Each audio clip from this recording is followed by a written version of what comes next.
Imagine paying thousands of dollars for a once-in-a-lifetime luxury festival on a private island. You're promised VIP villas, gourmet meals, world-class musical acts, and Instagram-worthy moments everywhere. What you actually get: tents, soggy mattresses, cheese sandwiches in foam boxes, stranded on a remote beach. This is the story of the Fire Festival. In today's video, we'll explore how the festival went from viral hype to catastrophic collapse, examine the role of social media in influencer marketing, and uncover the legal and cultural fallout that followed. Strap in. This is a cautionary tale for the digital age. In late 2016, entrepreneur Billy McFarland and rapper-turned-partner Ja Rule launched a venture called Fire Media, which included a talent booking app. To promote the app, they conceived a luxury music festival on a private island in the Bahamas. Promotions began in December 2016. Social media influencers and supermodels posted the infamous orange tile on Instagram, creating massive FOMO, fear of missing out, among millennial audiences. Tickets range from a few thousand to tens of thousands of dollars, promising villas, gourmet dining, private chefs, and big-name musical acts like Blink-182 and Major Lazer. To many, it seemed like the ultimate luxury festival fantasy. The marketing machine was slick. Models like Kendall Jenner, Bella Hadid, and others appeared in promo videos shot in the Bahamas. Influencer posts created a viral wave. The simple orange tile turned into thousands of shares, likes, and comments. A perfect recipe for social media hype. But behind the glamorous posts, planning was lagging. Meanwhile, many of the promised features, luxury villas, gourmet menus, a seamless travel experience, were still mere ideas on paper. As the festival date approached, April 28th to 30th and May 5th to 7th, 2017, on the island of Great Exuma in the Bahamas, the building blocks began to crumble.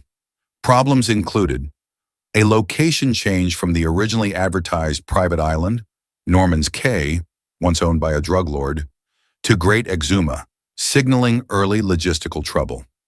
Accommodation. Instead of luxury villas, guests were directed to disaster relief-style tents from the US FEMA, some with soaked mattresses from rainfall. Catering and food. Instead of gourmet meals, many found cheese sandwiches served in disposable containers. One viral image captured the absurdity. Acts dropping out. The promised headliners began canceling. Transport, water, infrastructure were inadequate.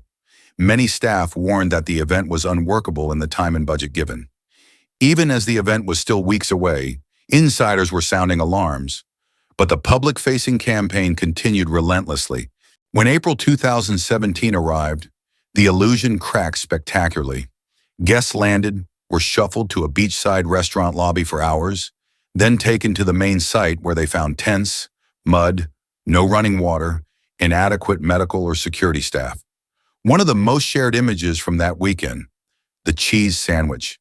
The festival's catering failure became a meme, a blunt symbol of the gulf between promise and reality. By the next morning, many attendees were stranded. Tickets had been sold as cashless events, but few functional systems existed, and the infrastructure was overwhelmed. Vendors and local Bahamians who were not paid began handing out bottled water to stranded guests. Finally, the organizers announced that the festival was postponed indefinitely, and flights were arranged to evacuate attendees. The hype machine had imploded. The beautiful Instagram-friendly fantasy had become a logistical nightmare. The fallout was swift and severe. Legal consequences. Billy McFarland was charged by the U.S. government with wire fraud and securities fraud for misleading investors and ticket holders. He eventually pleaded guilty and was sentenced to 6 years in prison, ordered to forfeit millions. Suppliers and local workers, many Bahamian workers and service providers, were left unpaid.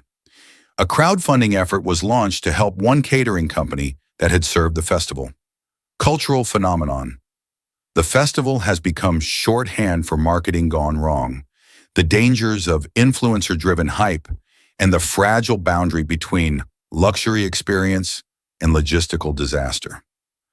Documentaries. Two major films were released in 2019. Fire, The Greatest Party That Never Happened, Netflix, and Fire Fraud, Hulu. They scrutinize both the glamour and the chaos. So what can we learn from the rise and fall of Fire Festival? Don't let hype outrun reality. Behind the Instagram posts and luxury promises, fundamentals like infrastructure, transportation, and logistics must exist. As one analyst wrote, a gap between marketing and product is a recipe for disaster. Influencer marketing works, but only if deliverables follow through. Fire's use of high-profile models created enormous buzz, but they couldn't mask the lack of substance. Location, scale, and timeline matter. Planning a remote island festival with luxury villas in approximately 4 to 6 months is extremely ambitious. Many on-ground staff warned organizers it was unworkable. Transparency and ethics matter. When organizers mislead consumers or investors, legal risk and reputational damage follow. A cautionary tale for event planners, marketers, and brands. Fire Festival is now used as a case study in what not to do when you merge entertainment, influencer marketing, and luxury promises. For you as a creator, social media marketer, or business owner, the message is clear. Build the infrastructure first, deliver what you promise, and remember that in the digital age, failure can go viral faster than success. Today, the Fire Festival lives on more as a meme and a warning than as a music event. But behind the jokes lies a serious story of ambition unchecked, trust betrayed, and the realities of delivering on big promises. If you like this deep dive into the rise and fall of Fire Festival, hit the like button, subscribe to our channel for more explorations of viral disasters and marketing lessons, and drop a comment below. What's the biggest marketing move you've seen backfire?